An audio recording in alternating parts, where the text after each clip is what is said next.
This is Lauren Semple. Lauren's an account manager at our fundraising.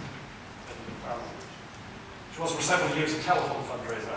She's probably spoken to more donors than the rest of us added together. And I know a brilliant story about why Lauren gives the RSPCA. What did the previous slide say again? Sorry? Real stories. Yeah. So if I was to tell you Lauren's story, that wouldn't be real, would it? Because that would be me telling Lauren's story.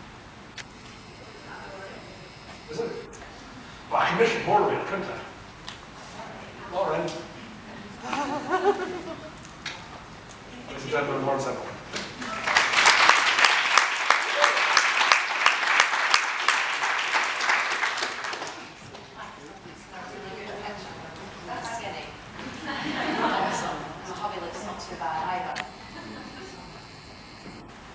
I'm going to take you back in time a little bit. So we're going back to 2002, November the 30th. You might not remember what you were doing.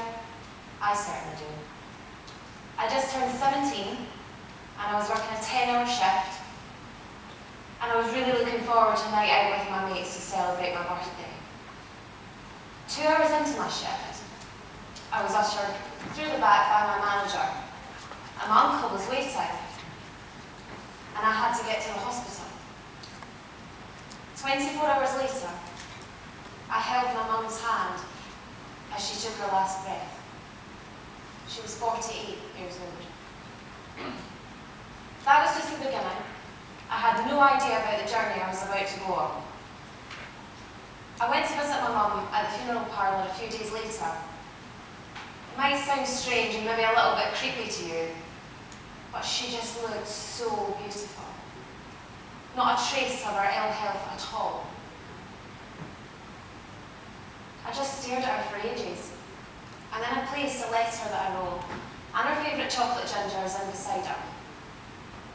She would have thanked me for that, or maybe not because they would have gone to waste, but they were her favourites, so they went in beside her.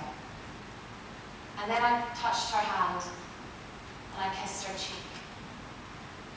I don't really know what I expected, but she was ice cold. I didn't register for a long time that my mum was really gone and she wouldn't be coming back. But slowly in time, I began to realise that she wouldn't be with me throughout life's milestones, something that most people take for granted. My mum would never see me finish school, pass my driving test, go to university, buy my first home, be with me on my wedding day, and she will never meet her future grandchildren. The days between Mum's passing and her funeral went by in a complete blur. And on the day itself, she was late, just as she'd always been for everything. And she was full of life and laughs. She always joked how she wanted Spirit in the Sky as her funeral song, so that's exactly what she got. I couldn't believe how many people came to my mum's funeral. So many of them had to stand at the back. There just wasn't enough room to hold all the people whose lives my mum had touched. Very quickly, I was thrown into the depths of depression. I really had no idea what I was about to go through. Some days I just couldn't get out of bed.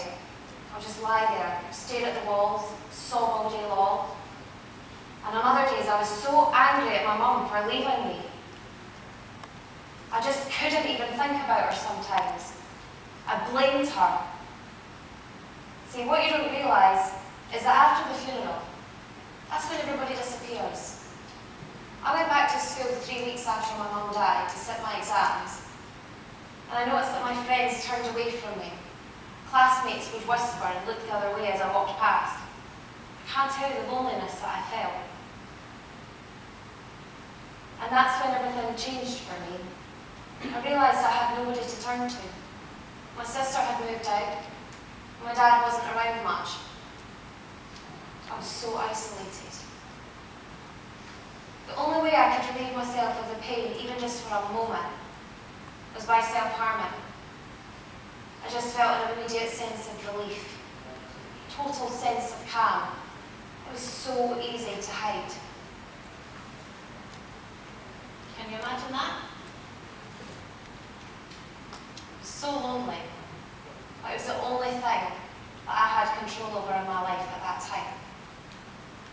Even my closest friends began to avoid me.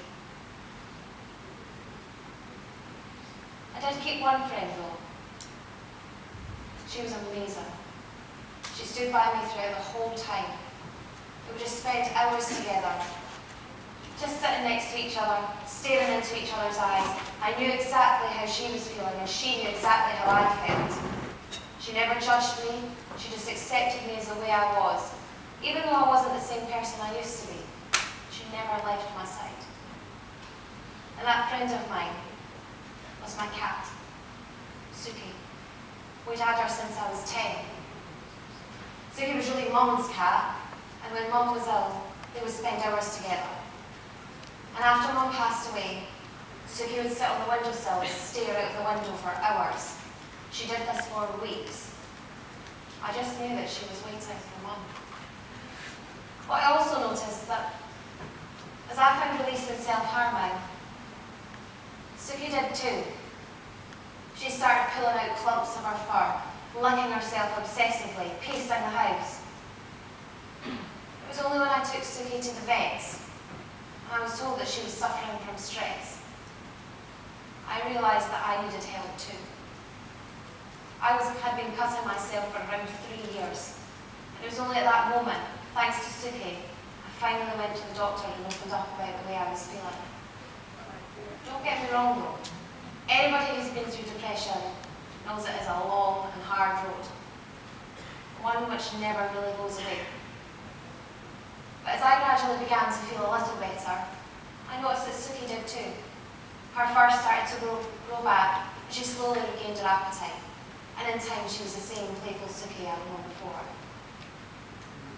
So 5 years later, after finishing school, passing my driving test, and completing my degree, I moved into my own flat.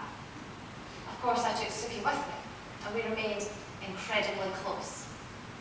I had another 3 years with Suki, and during that time, I met my husband. Clark proposed to me on the 1st of May 2010, my mum's birthday. And just a month later, before going on a family holiday, we lost Suki. I was truly devastated. My closest, most loyal friend for 14 years wasn't well and she had to be put to sleep. It was sometime later, I thought back and I realised Suki had stayed with me through the toughest time of my life while grieving for my mum.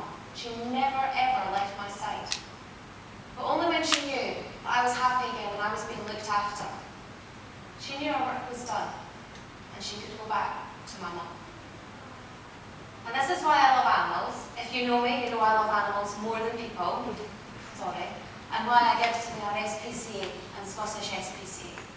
Because to me, animals are much more than pets. They don't judge, they don't lie, they don't make excuses. Suki accepted me as the way I was, and I truly believe that she not only helped me find the support I needed, but also getting my life back. And that's why I support these amazing charities. I hope that by giving to these amazing charities, I'm not only helping unwanted animals finding their forever home, I'm helping new owners find their most loyal friend. And my story demonstrates to you that real relationships can be built without words, but through emotional connection, respect and appreciation. As I said, that's why I give to these two charities. Suki was exactly that. You just never know. Taking on one of those unwanted animals or supporting people who do could just save someone from the depths of despair, just like Suki did for me.